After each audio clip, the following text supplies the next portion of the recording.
नमस्कार साथियों, स्वागत है आपका अपने YouTube चैनल भाषा निकेतन में। साथियों, आज हम हिंदी व्याकरण के एक महत्वपूर्ण बिंदु ब्राह्म चिन्ह पर चर्चा करेंगे और ब्राह्म चिन्ह को जानेंगे कि ब्राह्म चिन्ह का कहाँ-कहाँ प्रयोग होता है और कितने प्रकार के ब्राह्म चिन्ह होते हैं, और सभी ब्राह्म चिन्हों पर हम आज बारी-बारी से बहुत अच्छी तरीके से समझाने का प्रयास करेंगे। तो चलिए साथियों, शुरू करते हैं आज का वीडियो। और यदि आपने अब तक हमारे चैनल को सब्सक्राइब नहीं किया है तो चैनल को सब्सक्राइब करें। और चलिए देखते हैं, तो जानते हैं कि ब्राह्म चिन्ह क्या है। तो साथियों, ब्राह्म का अर्थ है ठहराव, विश्राम या रुकना। ब्राह्म माने आप सब जानते ही हैं, लिखते समय ब्राह्म को प्रकट करने के लिए लगाए जाने वाले चिन्ह को ब्राह्म चिन्ह कहते हैं।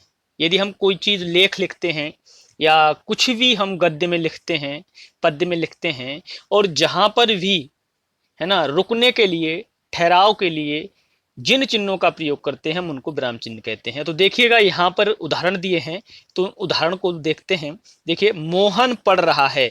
यहाँ मोहन पढ़ रहा है एक सामान्य सूचना है, और इस सामान्य सूचना के तहत देख रहे हैं यहाँ आखिरी में जो चिन्ह लगा है, तो ये देखते हैं यहाँ पर जो चिन्ह लगा है ये यहाँ ब्राह्म चिन्ह है। उसी तरीके से उदाहरण अगला है, ताजमहल किसने बनवाया। तो यहाँ पर जो मतलब प्रश्नवाचक चिन्ह है, किसने का प्रयोग प्रश्नवाचक या प्रश्नबोधक शब्दों में प्रयोग होता है। तो यहाँ पर ये देखिए निशान यहाँ पर जो लगा है, ये जो चिन्ह लगा है वो प्रश्नवाचक चिन्ह है। उसी तरीके से अगला उदाहरण जो है कि श्याम आया है।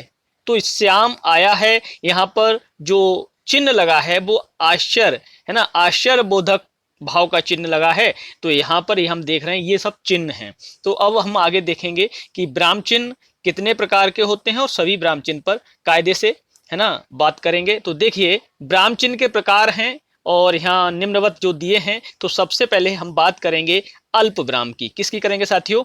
अल्प ब्राह्म। तो देखिएगा अल्प ब्राह्म, और यहाँ आप चिन्ह देखते रहिएगा किस तरीके से चिन्ह लगा है। तो यहाँ अल्प ब्राह्म का इस तरीके से जो चिन्ह लगता है वो अल्प ब्राह्म कहा जाता है, जिसको अंग्रेजी में कोमा कह देते हैं। क्या कह देते हैं साथियों? कोमा। तो समझते हैं इसको। जहां थोड़ी सी देर रुकना पड़े, जहां थोड़ी सी देर रुकना पड़े वहां अल्प ब्राह्म चिन्ह का प्रयोग करते हैं। जैसे कभी भी पढ़ते वक्त आप क्या करते हैं, हम कहें तो श्वास हेतु या थोड़ा ठहराव हेतु हम जब रुकते हैं है ना, वहां पर हम अल्प विराम का प्रयोग करते हैं। जब कोई वाक्य हमारा पूर्ण हो जाता है वहां पर हम विराम चिन्ह का प्रयोग करते हैं, पूर्ण विराम का प्रयोग करते हैं। तो यहाँ देखते हैं नदी, उदाहरण जैसे नदी, पहाड़, खेत, हवा। तो आप देख रहे हैं थोड़ा थोड़ा ठहराव यहाँ हम ले रहे हैं। तो उस तरीके से यहाँ पर हम अल्प विराम का प्रयोग कर रहे हैं, जैसे नदी, पहाड़, खेत, हवा, है ना। उसी तरीके से एक और उदाहरण है राम।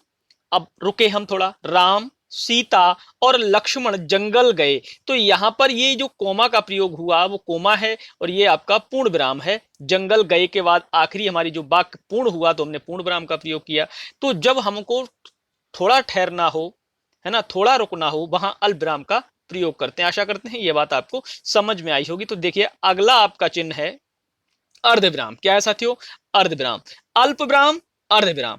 अल्प विराम सिर्फ कोमा का प्रयोग करते हैं और अर्धविराम में कोमा से ऊपर आपका एक बिंदु लगा जाता है। तो ये आपका जो निशान बन जाता है वो आपका निशान बन जाता है अर्धविराम का। किसका बन जाता है? अर्धविराम का। तो देखिएगा अर्धविराम का तात्पर्य क्या है समझते हैं। जहां अल्प विराम की अपेक्षा कुछ अधिक देर तक रुकना पड़े। देखिएगा अल्प विराम और अर्ध विराम में इतना अंतर है कि जब आपको अल्प विराम में सबसे कम ठहराव या सबसे कम रुकना पड़े और अर्ध विराम में अल्प विराम से थोड़ा ज्यादा रुकना पड़े, वहां पर हम अर्ध विराम का प्रयोग करेंगे। तो अर्ध विराम का प्रयोग किया जाता है। इसी तरीके से उदाहरण दिए हैं कुछ, तो देखते हैं। सूर्यास्त हो गया, लालिमा का स्थान कालिमा ने ले लिया। देखिए उदाहरण में क्या है, सूर्यास्त हो गया, लालिमा का स्थान कालिमा ने ले लिया। तो सूर्यास्त हो गया के बाद जो देखो यहाँ चिन्ह का प्रयोग किया है, एक बिंदु और उसके बाद कोमा।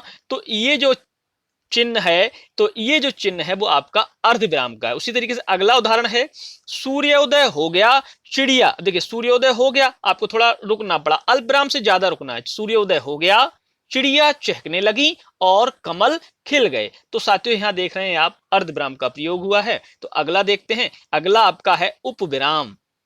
क्या है साथियों?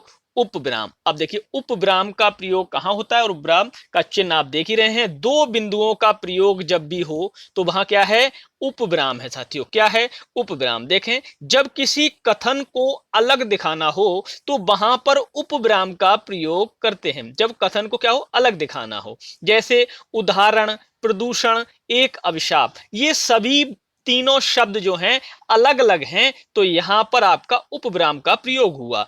उदाहरण विज्ञान, अब देखिए प्रदूषण और एक अभिशाप है ना, ये आपका क्या है, अलग अलग प्रयोग हुआ। विज्ञान वरदान या अभिशाप, अब यहां पर जो प्रयोग आप देख रहे हैं उदाहरण में दोनों में, तो यहां प्रदूषण और जो एक आपका अभिशाप है ना, ये आपका उपविराम का साथ में प्रयोग कर रहे हैं और ये अलग दिखाना है। क्या दिखाना है, प्रदूषण एक अभिशाप है, विज्ञान वरदान है या अभिशाप, तो यहां आप समझ रहे हैं इस तरीके से यहां उपविराम का प्रयोग होगा। अब पूर्ण विराम का प्रयोग किस तरीके से कहां होगा वो आगे हम देखते हैं। पूर्ण विराम आपका है वाक्य को समाप्त होने पर पूर्ण विराम चिन्ह का प्रयोग करते हैं। जैसे राम घर जाता है, राम घर जाता है वाक्य पूरा हुआ, आपने पूर्ण विराम लगा दिया। उसी तरीके से उदाहरण पेड़ से हमें फल प्राप्त होते हैं, आपकी बात, आपका वाक्य पूरा हुआ, आपने पूर्ण विराम का चिन्ह लगा दिया। अब देखते हैं आगे प्रश्न चिन्ह। प्रश्न चिन्ह, तो देखिए प्रश्न चिन्ह क्या होता है, आप देखते हैं आपको हमेशा से बताया गया है प्रश्न चिन्ह इस तरीके से, ये आपका प्रश्न चिन्ह है। तो प्रश्न चिन्ह का प्रयोग प्रश्नवाचक जो वाक्य होते हैं उनके अंत में प्रयोग होता है। जैसे और प्रश्नवाचक शब्द मिल जाए, है ना, उस तरीके से अगर शब्द भी ना लगे तो प्रश्नवाचक चिन्ह का प्रयोग जरूर रहा होगा उसमें। तो उदाहरण है आपका वह क्या लिख रहा है, वह क्या लिख रहा है, तो प्रश्नवाचक शब्द का प्रयोग हुआ है जिस वाक्य में, तो उस वाक्य में आपका प्रश्नवाचक चिन्ह भी जरूर लगेगा। तो हाँ, यहां आप देख रहे हैं। उसी तरीके से अगला उदाहरण है ताजमहल किसने बनवाया, तो किसने भी एक आपका प्रश्नवाचक शब्द है और बनवाया के बाद आपका जो लगा है चिन्ह तो प्रश्नवाचक चिन्ह है। तो प्रश्नवाचक चिन्हों का प्रयोग प्रश्नवाचक वाक्यों में होता है। तो चलिएगा, आपका अगला है विस्मयाद बोधक चिन्ह, है ना, एक्सक्लेमेशन मार्क जिसको कह देते हैं अंग्रेजी में। और विस्मयाद बोधक चिन्ह का प्रयोग होता है एक आपका पूर्ण विराम जैसा निशान, उसके बाद नीचे बिंदु का प्रयोग हो तो वहां विस्मयाद बोधक या एक्सक्लेमेशन मार्क का प्रयोग करते हैं। तो देखते हैं, यह विस्मयाद बोधक चिन्ह है, अव्यय शब्दों के आगे लगाया जाता है, अव्यय शब्दों के आगे प्रयोग होता है। और अव्यय शब्द क्या होते हैं आपको पहले ये भी बता देते हैं। अव्यय वे शब्द होते हैं जो कभी भी कैसे होते हैं, परिवर्तित नहीं होते हैं। किसके आधार पर, लिंग, वचन, है ना, काल, और इन सभी के आधार पर जो परिवर्तित ना हो उनको हम क्या कह देते हैं, अव्यय कह देते हैं। जैसे हाय, आह, छी, अरे, शाबाश, इनको वचन, लिंग, काल सबके साथ प्रयोग करेंगे तो इन्हीं शब्दों का प्रयोग होगा। जैसे लड़का है तो लिंग में बदल लेंगे तो लड़की हो जाएगा, लेकिन हाय है, आह है, ये जो शब्द हैं वो कैसे अव्यय हैं या अविकारी हैं, इनको अविकारी भी कह सकते हैं। तो जो विस्मयादि बोधक चिन्ह है वो अव्यय शब्दों के साथ प्रयोग होते हैं। जैसे हाय, विस्मयादि, आश्चर्यजनक वाली बात हो जाती है। हा, आह, छी, अरे, शाबाश, उसी तरह से हाय वह मर गया, तो यहां आश्चर्यचकित करने वाली बात है, विस्मय में लाने वाली बात है। तो वहां पर जहां विस्मय में हो व्यक्ति पड़ जाए या वह वाक्य जो विस्मयादि बोधक हो, वहां आपका एक्सक्लेमेशन साइन या विस्मयादि बोधक चिन्ह जिसको आप समझ रहे हैं इस तरीके से प्रयोग करते हैं। तो आप समझ पाए होंगे इसको भी। तो चलिए आगे देखते हैं निर्देशक चिन्ह। निर्देशक चिन्ह क्या होता है उसे समझते हैं। निर्देशक चिन्ह जो होता है वो आपका एक कहें तो जो पड़ी जो एक रेखा है उसका प्रयोग करते हैं, और ज्यादा लंबा नहीं लेकिन हल्का सा देखें, आगे हम समझाएंगे आपको। निर्देशक चिन्ह क्या होता है का प्रयोग विषय, विवाद संबंधी प्रत्येक शीर्षक के आगे, उदाहरण के पश्चात, है ना, कथोपकथन के नाम के आगे किया जाता है। इसको रेखा चिन्ह के नाम से भी जाना जाता है। इसको रेखा चिन्ह भी कहते हैं और निर्देशक चिन्ह भी कहते हैं। जैसे उदाहरण लेते हैं, कभी कभी आप देखते हैं, क्या देखते हैं, आपने पूरी बात कही, आपने क्या कहा, पूरी बात कही। जैसे कभी कभी आप किसी भी अलंकार को पढ़ें और अलंकार को पढ़ने के बाद उदाहरण के तौर पर, जैसे के तौर पर आप किसी को बताते हैं, तो जैसे हमने कहा कुछ फलों के नाम हैं इस प्रकार जैसे, तो यहां पर जैसे के बाद जो भी हमने चिन्ह का प्रयोग किया अनार, आम, संतरा को बताने के लिए, है ना, वो चिन्ह आपका निर्देशक चिन्ह है। निर्देशक माने आपको बताने वाला चिन्ह है या रेखा चिन्ह है। तो देखते हैं जैसे के बाद जो चिन्ह का प्रयोग हुआ वो आपका अनार, आम, संतरा, ये सभी क्या है, ये सभी फल हैं, और जैसे के बाद जो चिन्ह लगा है वो आपका निर्देशक चिन्ह है। अगला उदाहरण, अध्यापक तुम जा सकते हो। अध्यापक ने क्या कहा है, तुम जा सकते हो, तो यहां पर निर्देश दे रहे हैं अध्यापक किसको, बच्चों को जानने के लिए, तो निर्देशक चिन्ह का प्रयोग हुआ, रेखा चिन्ह का प्रयोग हुआ। इसी तरीके से देखते हैं अगला आपका प्रकार है कोष्टक चिन्ह। क्या है साथियों, कोष्टक चिन्ह। तो कोष्टक चिन्ह क्या होता है, जिसको ब्रैकेट चिन्ह कह देते हैं। कोष्टक चिन्ह आपके एक तरीके से कहें तो तीन प्रकार से हैं, छोटा ब्रैकेट, मझला ब्रैकेट और ये आपका बड़ा ब्रैकेट। कोष्टक चिन्ह का प्रयोग अर्थ को और अधिक स्पष्ट करने के लिए शब्द अथवा वाक्य को कोष्टक के अंदर लिखकर किया जाता है। उदाहरण देखते हैं। उदाहरण क्या है, विश्वामित्र ठहर जा, है ना, विश्वामित्र ठहर जा। अब ये बात आपको समझ में नहीं आ रही है ना। अब इस तरीके से क्रोध में है विश्वामित्र क्रोध में कांपते हुए कह रहे हैं ठहर जा। तो ये आपको स्पष्ट हो रहा है यहां पर एक तरीके से वाक्यांश में, है ना, ये वाक्यांश है, और ये वाक्यांश का प्रयोग हमने विश्वामित्र के लिए कहा, क्रोध में कांपते हुए। विश्वामित्र क्रोध में कांपते हुए कह रहे हैं ठहर जा। तो ये यहां पर आपका जो कोष्टक है, इन चिन्हों में ये कोष्टक चिन्ह है, वो आपको वाक्यांश का जो प्रयोग किया है उसको पूर्ण करने के लिए यहां लगाया गया। उसी तरीके से देखते हैं अगला उदाहरण क्या है, धर्मराज। अब धर्मराज को हम क्या कहते हैं, युधिष्ठिर कहते हैं ना। तो युधिष्ठिर है, जैसे अब युधिष्ठिर हो गए, तो युधिष्ठिर कौन है, धर्मराज हैं। तो इनका दूसरा नाम यहां पर वर्णित करने के लिए हमने क्या किया, ब्रैकेट चिन्ह लगा के उस शब्द को रख दिया। सत्य और धर्म के संरक्षक हैं, ये बात आपका पूरा हो गया। तो यहां पर अंत में आपका पूर्ण विराम लग गया। तो जब क्या कोष्टक चिन्ह का प्रयोग अर्थ और अधिक स्पष्ट हो जाए, है ना, या वाक्यांश को कोष्टक में रखना हो, उस समय इस चिन्ह का प्रयोग करते हैं। तो देखते हैं अगला आपका अगला देखते हैं क्या है। तो अगला है आपका उद्धरण या अवतरण चिन्ह, है ना। उद्धरण या अवतरण चिन्ह जो होता है वो कहां प्रयोग होता है, और इसका निशान देखिए, जब दो बिंदु का प्रयोग इनके बीच में कुछ भी आपका वाक्य या वाक्यांश लिखा हो, है ना, और इनको उद्धृत करने के लिए, है ना, किसी कथन को ज्यों का त्यों उद्धृत करने के लिए उद्धरण या अवतरण चिन्ह का प्रयोग करते हैं, है ना, दिखाने के लिए। अब हमने देखा कि कवि हमारे तुलसीदास जी, कालिदास जी, इनका हूबहू जैसा भी वो अपने लेखन में लिखे हैं, उन सभी पदों, उन सभी शब्दों को आप जब वैसा की वैसा हूबहू लिखना चाहें, तो उस समय आप उस वाक्य को लिखने से पहले और लिखने के बाद डबल चिन्ह का जो यहां प्रयोग कर रहे हैं इस तरीके से, वो आपका उद्धरण चिन्ह होगा, अवतरण चिन्ह होगा। ठीक है साथियों। तो महाकवि तुलसीदास ने सत्य कहा, पराधीन सपने सुख नाही। तो ये इन शब्दों में कोई भी हेर फेर नहीं है, जैसे जैसे शब्द तुलसीदास जी दिए हैं वैसा वैसा लिखे हैं। तो यहां पर आप उद्धरण चिन्ह का प्रयोग किए। उसी तरीके से भारतेंदु जी ने क्या कहा है, हिंदी, हिंदू, हिंदुस्तान। तो यहां पर देखिए हिंदी से पहले दो चिन्ह ऊपर लगाए हैं ये, और हिंदुस्तान के बाद जो चिन्ह लगाए हैं ये उद्धरण चिन्ह है, और हिंदी और हिंदू के बाद जो आप कोमा लगाए हैं वो आपका कोमा है, या हम इसको अल्प विराम भी कह देते हैं। तो साथियों चलिए देखते हैं आपका अगला प्रकार क्या है, वो है योजक चिन्ह। क्या है, योजक चिन्ह। देखिए योजक चिन्ह और रेखा चिन्ह में अंतर है। योजक चिन्ह थोड़ा छोटा और रेखा चिन्ह, है ना, थोड़ा क्या होता है, बड़ा लगता है। कैसा लगता है, बड़ा लगता है ना।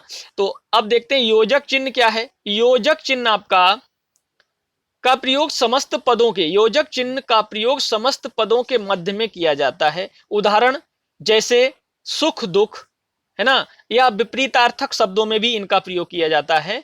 या जब हम कहते हैं आपका जो समास पढ़ते हैं द्वंद्व समास, उसमें प्रयोग लाभ हानि दिन रात, ये विपरीतार्थक शब्द होते हैं, विरोधाभाषक जो शब्द होते हैं उनमें प्रयोग। यश अपयश, तन मन धन, तो इनमें आपका योजक चिन्ह, जोड़ने वाला चिन्ह लग गया, इसको हाइफन कहते हैं अंग्रेजी में। उदाहरण देश के दीवानों ने तन मन धन, इन सभी शब्दों को, इन तीनों शब्दों को आपस में जोड़ने के लिए जो प्रयोग कर रहे हैं वो योजक चिन्ह हो जाएगा। देश की रक्षा के लिए प्रयत्न किया। तो देखिएगा आपको योजक चिन्ह भी आशा है कि समझ में आया होगा। तो देखते हैं अगला आपका है लाघव चिन्ह। क्या है साथियों? लाघव चिन्ह। तो लाघव चिन्ह माने है साइन ऑफ एब्रीविएशन। तो लाघव चिन्ह क्या होता है वो देखते हैं। लाघव चिन्ह जो होता है वो हम कहें तो किसी भी बड़े रूप को, किसी भी बड़े नाम को, शब्द को, है ना, क्या करने के लिए, शॉर्ट करने के लिए, छोटा करने के लिए लाघव चिन्ह का प्रयोग करते हैं। लाघव आपका लघु शब्द से बना है। किससे साथियों? लघु शब्द से आपका विशेषण बना है लाघव। तो देखिएगा किसी बड़े शब्द को संक्षेप में लिखने के लिए कुछ अंश लिखकर लाघव चिन्ह लगा दिया जाता है। इसको संक्षेपण अर्थात माने संक्षिप्त कर देना चिन्ह भी कहते हैं। तो यहां उदाहरण है, उत्तर प्रदेश को आप उ और उत्तर को ऊ करके आपने जो चिन्ह लगा दिया गोल गोल, वो लाघव चिन्ह है। प्रदेश को लिख के आपने गोल गोल चिन्ह लगा दिया, वो आपका लाघव चिन्ह है। उसी तरीके से आप देखते हैं हमेशा से आप डॉक्टर, आप आलसी लोग डॉक्टर पूरा नहीं लिखना चाहें तो क्या करते हैं, डा लिख के आपने क्या किया, पीछे आपने लाघव चिन्ह का प्रयोग कर दिया। तो इसी को लाघव कहते हैं। लाघव माने लघु से है। लघु, लघु माने छोटा, छोटा करने से है। किसी बड़े शब्द को छोटा रूप लिखना हो तो लाघव, लघु शब्द का, लघु चिन्ह का प्रयोग, लाघव चिन्ह का प्रयोग करेंगे। उसी तरह उदाहरण और है, इंजीनियर। तो आप पूरा इंजीनियर नहीं लिखते हैं तो क्या करते हैं, आपने इस तरीके से इंजी लिखा और लाघव चिन्ह का प्रयोग कर दिया। तो यही है आपका लाघव चिन्ह। लाघव माने लघु, लघुता से है। तो यही आपका लघु शब्द से बना है। अगला है आपका विवरण चिन्ह। क्या है साथियों? विवरण चिन्ह। विवरण चिन्ह है साइन ऑफ फॉलोइंग। तो विवरण चिन्ह कब होता है प्रयोग वो देखेंगे। विवरण चिन्ह जो आपका होता है दो बिंदुओं के बाद आपका एक डैश जिसको हम लगाकर बनाते हैं, ये आपका हो जाता है विवरण चिन्ह। देखिए विवरण चिन्ह का प्रयोग वाक्यांश के विषयों में कुछ सूचक निर्देश आदि देने के लिए किया जाता है ना। अब जैसे कहाँ प्रयोग होता है, उदाहरण है, वनों से निम्न लाभ हैं। अब आपने एक बात कही, आपने एक वाक्य लिखा, वनों से निम्न लाभ हैं। अब ये आपने क्या दिया, विवरण देना है आपको। अब पूरा विस्तार से क्या क्या लाभ है वो बताना है। तब आप उस विवरण को बताने के लिए जिस चिन्ह का प्रयोग कर रहे हैं तो उस चिन्ह को आप क्या कहेंगे साथियों, उस चिन्ह को आप कह देंगे विवरण चिन्ह। तो यहां देखिएगा उदाहरण अगला भी है, इस देश में बड़ी बड़ी नदियां हैं। तो इस देश में बड़ी बड़ी नदियां हैं, तो यहां पर अब कौन कौन सी नदियां हैं पूरा विस्तार से विवरण देना है। तो आप यहां पर विवरण चिन्ह का प्रयोग किए हैं। तो देखिएगा यहां पर, तो साथियों देखिएगा आपका अगला है तो विस्मरण चिन्ह या त्रुटि पूरक चिन्ह। क्या है? विस्मरण चिन्ह या त्रुटि पूरक चिन्ह। तो विस्मरण चिन्ह देखें, विस्मरण चिन्ह का प्रयोग इस तरीके से ये है ना, विस्मरण या त्रुटि पूरक। अब आपको इसको समझना है। विस्मरण माने होता है कोई भूल चूक, त्रुटि माने भी गलती या भूल चूक। तो भूल चूक हो जाने के बाद आप क्या करते हैं साथियों, आप क्या करते हैं, आपने हमेशा से देखा होगा हमारे अध्यापक, हमारे जो टीचर्स थे वो हमको बताते सिखाते आए हैं, कभी भी भूल चूक हो जाए, कुछ भी लिखते समय वाक्य को उसमें कोई शब्द छूट जाए तो आप क्या करते हैं, उस लाघव चिन्ह का प्रयोग करते हुए मेरे साथियों क्या करते हैं, लाघव चिन्ह का प्रयोग करते हुए वहां पर आप उस शब्द को लिख देते हैं ऊपर। तो जो चिन्ह आपने प्रयोग किया उस शब्द को ऊपर लिखने के लिए वह लाघव चिन्ह है। और लाघव चिन्ह लाघव बता रहे हैं, यही विस्मरण चिन्ह है।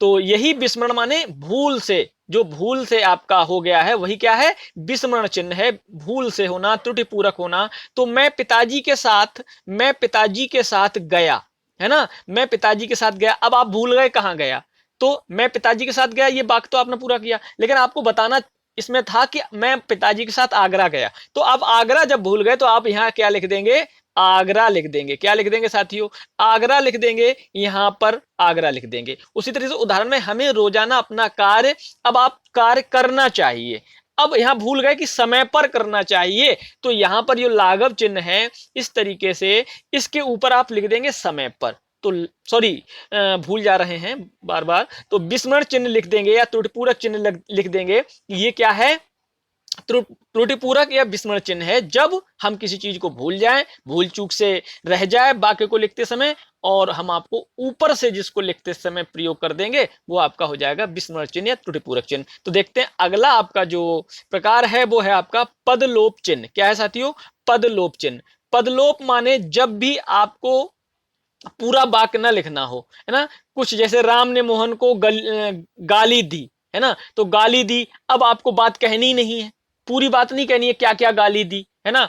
पद लोप, अपने पदों का लोप माने खो दिए, हमने अपने उन पदों को हटा दिया, मतलब ना लिखा, तो वो पदलोप चिन्ह का प्रयोग होता है। तो पदलोप चिन्ह आपके डॉट डॉट वाले जो निशान होते हैं वो पदलोप में आते हैं। जैसे मैं सामान उठा दूंगा पर, है ना, अब आपने आपने क्या किया? पदलोप कर दिया। ये पदलोप माने रिक्त स्थान टाइप का जो आपका जो प्रयोग है चिन्हों में, वो आपका पदलोप है। जो छोड़ दिया जाता है, जिसको हम रहने देते हैं, वो आपका पदलोप में आता है। तो साथियों आशा करते हैं कि जो चिन्ह और विराम चिन्ह हैं आपके, इन सभी विराम चिन्हों को आप अच्छे से भली भांत आप समझ पाए होंगे, और इनका जो भी प्रयोग रहा उदाहरणों में मैं आपको अच्छे से समझाने का प्रयास भी किया हूं। तो यदि आपको यह वीडियो पसंद आई है तो आप लोग वीडियो को लाइक करें, शेयर करें, और यदि चैनल सब्सक्राइब नहीं किए तो चैनल को सब्सक्राइब कर लें, और बेल आइकन भी उसको प्रेस कर लें, जिससे हमारी आने वाली जो नई वीडियो है उनका नोटिफिकेशन आपको मिलता रहे। और यदि आप हमारे वीडियो का जो भी पढ़ाते हैं उसका पीडीएफ चाहिए तो आप हमारे टेलीग्राम चैनल से जुड़ सकते हैं, जिसका लिंक हम डिस्क्रिप्शन में देते हैं। तो चलिए साथियों, हम फिर मिलेंगे आपको अगली वीडियो के साथ। तब तक के लिए नमस्कार, धन्यवाद।